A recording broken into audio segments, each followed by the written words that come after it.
Assalamualaikum warahmatullahi wabarakatuh. Semoga kita selalu diberikan kesehatan, kemudahan, dan kelancaran dalam segala hal. Amin ya Allah. Oke, pada kesempatan kali ini, pada mata kuliah Sistem Administrasi Negara Republik Indonesia, kita akan membahas satu persatu mengenai apa yang dimaksud dengan sistem, apa yang dimaksud dengan administrasi, apa yang dimaksud dengan negara. Oke, yang pertama kita akan membahas mengenai sistem. Oke, sebelum kita membahas apa itu yang dimaksud dengan sistem, kita pernah mendengarkan antara sistem dengan sistem ya. Kelihatannya itu terdengar sama, tetapi sebenarnya itu ada perbedaan di antara keduanya. Oke, yang pertama kita akan bahas mengenai sistem.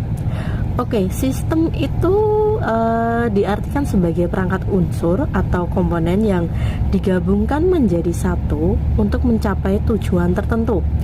Sistem juga bisa diartikan sebagai susunan yang teratur dari pandangan, teori, azas, dan sebagainya. Sedangkan sistem itu cara, metode, strategi untuk mencapai tujuan. Nah, contohnya negara Indonesia. Nah, negara merupakan suatu kumpulan dari beberapa provinsi yang saling berhubungan, dan sebagai penggeraknya itu rakyat. Itu disebut dengan sistem. Kemudian bagaimana sistemnya? Nah, metode rakyat dalam menggerakkan banyaknya perbedaan disatukan oleh Pancasila.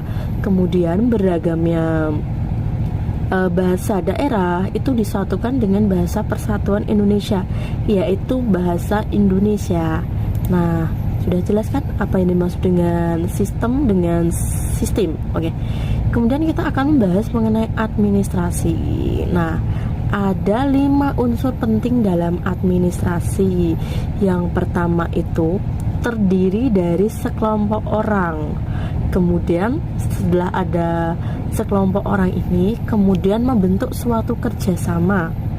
Nah, pasti dalam kerjasama ini mempunyai tujuan. Nah, bagaimana tujuan ini bisa berjalan dengan lancar? Itu adanya suatu usaha atau kegiatan. Nah, setelah ada usaha atau kegiatan ini pasti ada bimbingan kepemimpinan dan pengawasan. Oke. Jadi 5 unsur penting dalam administrasi negara. Yang pertama itu terdiri dari sekelompok orang. Yang kedua kerjasama. Yang ketiga tujuan. Yang keempat usaha atau kegiatan. Dan yang kelima ini ada bimbingan, ada kepemimpinan dan pengawasan. Oke. Setelah itu pengertian secara sempit dari administrasi adalah bentuk aktivitas yang meliputi surat menyurat, catat mencatat, ketik mengetik, pembukuan sederhana, serta kegiatan lainnya yang bersifat teknis ketatausahaan. Kalau secara luas itu, yang mana administrasi itu diartikan adalah segala proses kerjasama antara beberapa orang dengan tujuan yang sudah ditetapkan sebelumnya dengan melakukan usaha atau kegiatan yang disertai dengan bimbingan dan pengawasan. Itu yang dimaksud dengan administrasi secara sempit dan secara luasnya ya. Kemudian dalam administrasi itu mempunyai fungsi administrasi itu ada planning, ada organizing, ada coordinating, ada reporting, kemudian ada staffing, dan ada directing. Nah, apa itu planning? Planning itu adalah perencanaan, kegiatan perencana yang membutuhkan sebuah aktivitas administrasi, mulai dari pengumpulan data, pengolahan data, hingga penyusunan data. Kemudian yang kedua itu adalah organizing. Organizing adalah penyusunan. Organizing adalah kegiatan menyusun dan membangun komunikasi kerja antara anggota-anggota dalam organisasi sehingga akan tercapai suatu kesatuan usaha untuk mencapai tujuan organisasi tersebut. Dan yang ketiga itu adalah coordinating atau koordinasi, yang artinya sebagian dari fungsi manajemen yang melakukan sejumlah aktivitas agar berjalan baik dengan menjauhi terjadinya suatu kekacauan. bentrok, kekosongan, aktivitas yang dilaksanakan dengan menghubungkan atau menyatukan dan menyesuaikan suatu pekerjaan bawahan yang sehingga kerjasamanya itu terencana dalam suatu usaha untuk mencapai suatu tujuan. Dan kemudian yang keempat itu adalah reporting atau laporan. Nah, laporan ini adalah aktivitas penyampaian perkembangan atau hasil dari suatu kegiatan dengan membuat dan memberikan laporan dari tugas dan fungsi para pejabat yang lebih tinggi, baik lisan maupun tulisan, untuk mendapatkan gambaran tentang pelaksanaan tugas para anggota organisasi. Dan kemudian yang kelima itu adalah penyusunan anggaran atau budgeting. Artinya adalah aktivitas perencana dan pengolahan keuangan atau anggaran dalam organisasi yang dilakukan secara berkesinambungan. Dan yang keenam itu ada staffing atau penempatan, yang artinya adalah kegiatan yang berhubungan dengan sumber daya manusia dan sumber daya lainnya dalam sebuah organisasi, mulai dari perekrutan tenaga kerja, pengembangan, perlengkapan dalam organisasi tersebut. Dan yang ketujuh itu ada directing atau pengarahan. Pengarahan atau bimbingan adalah aktivitas berinteraksi dengan anggota organisasi dalam bentuk memberikan bimbingan, saran, perintah-perintah agar tugas yang dijalankan ini berjalan sesuai dengan tujuan yang sudah ditetapkan sebelumnya.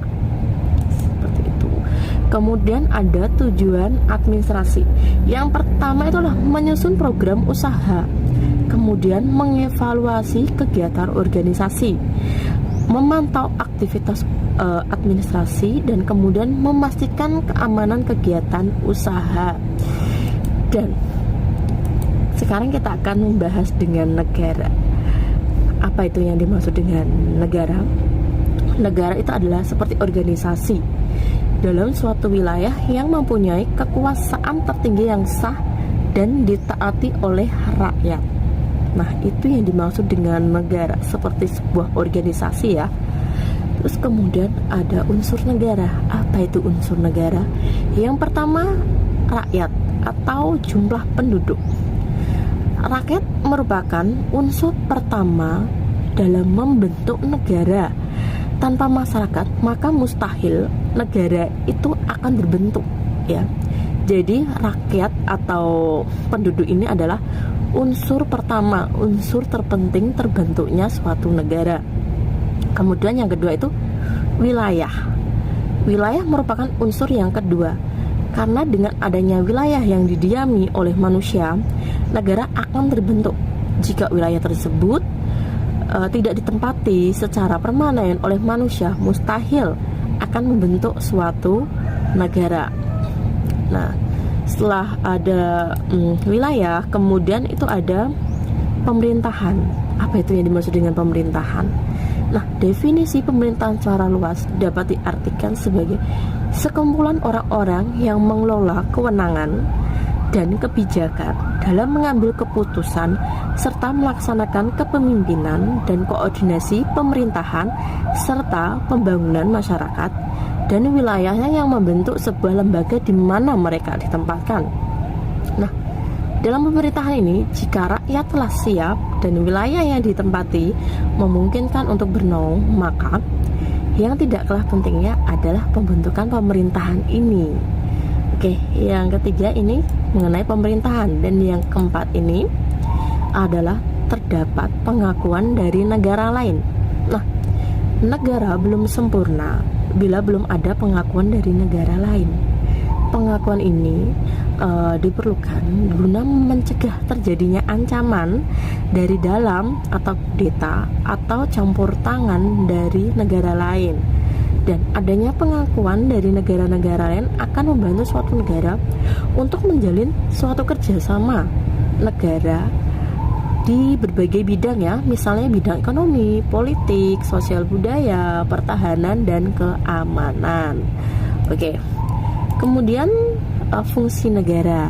Fungsi negara itu pada dasarnya fungsi negara adalah sebagai lembaga yang mewujudkan cita-cita dan harapan masyarakat di negara tersebut.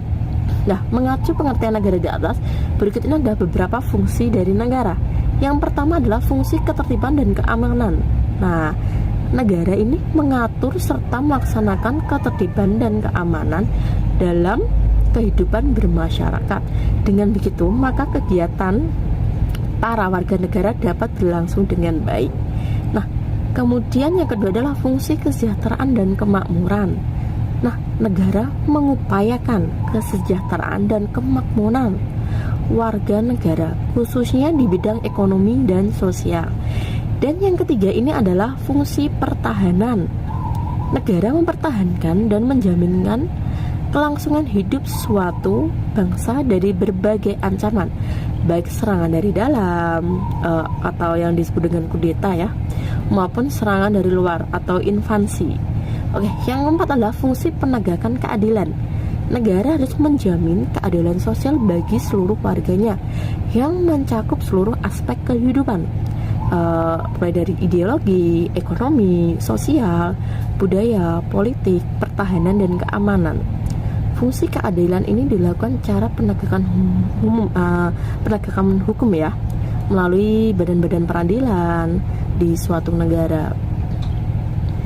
Oke, kemudian ada sifat negara. Yang pertama, sifat negara itu adalah memaksa. Kenapa bisa dikatakan maksa? Karena di situ ada peraturan yang ditetapkan dan masyarakatnya nih harus mematuhi. Yang kedua adalah bersifat monopoli, yaitu menguasai semua sumber daya alam yang penting di dalam wilayah negara tersebut. Dan yang ketiga itu bersifat totalitas. Negara memiliki wewenang atas semua hal tanpa pengecualian. Nah, kemudian di sini ada tujuan negara. Masih ingatkah dengan tujuan negara waktu mata pelajaran waktu SD ya? Ini sepertinya sudah dibahas ya. Yang pertama itu melindungi segenap bangsa Indonesia dan seluruh tumpah darah Indonesia, merupakan tujuan negara untuk mempersatukan seluruh bangsa Indonesia yang heterogen, mulai dari perbedaan suku, budaya, agama, ras. Selain melindungi seluruh warga Indonesia, negara juga diharapkan dapat melindungi penduduk asing yang ada di wilayah hukum Indonesia. Dan yang kedua itu adalah memajukan kesejahteraan umum. Nah, memiliki arti mencapai kesejahteraan bagi seluruh rakyat Indonesia, baik dari sisi ekonomi maupun spiritual. Kesejahteraan yang sesuai dengan dasar ketuhanan yang Maha Esa akan membawa keselamatan dan kebahagiaan di dunia maupun di akhirat ya. Dan yang ketiga adalah mencerdaskan kehidupan bangsa. Tujuan negara ini tidak hanya menjadi tanggung jawab pemerintah saja ya, tetapi juga seluruh rakyat Indonesia. Sebagai rakyat kita harus memiliki kesadaran penuh untuk aktif mencerdaskan diri. Dan yang keempat itu adalah ikut melaksanakan ketertiban dunia berdasarkan kemerdekaan, perdamaian abadi, dan keadilan sosial. Oke, ini adalah tujuan dari negara. Kemudian, nah, apakah itu yang dimaksud dengan sistem administrasi negara Republik Indonesia? Tadi kita sudah membahas mengenai apakah yang dimaksud dengan sistem, apakah yang dimaksud dengan administrasi, dan apakah yang dimaksud dengan negara. Nah, apa itu yang dimaksud dengan sistem administrasi negara? Yaitu adalah keseluruhan penyelenggaraan kekuasaan negara dengan memanfaatkan segala kemampuan aparatur negara serta segenap dana dan daya untuk terlaksananya tugas-tugas pemerintah demi tercapainya tujuan negara. Ya, tujuan negara ada 4 tadi ya. Yang pertama mengenai melindungi segenap bangsa Indonesia dan seluruh tumpah darah Indonesia. Yang kedua, memajukan kesejahteraan umum. Dan yang ketiga, mencerdaskan kehidupan bangsa. Dan keempat, ikut melaksanakan ketertiban dunia berdasarkan kemerdekaan, perdamaian abadi, dan keadilan sosial. Oke, terima kasih. Kita akhiri pembahasan materi kuliah Sistem Administrasi Negara Republik Indonesia. Wassalamualaikum warahmatullahi wabarakatuh.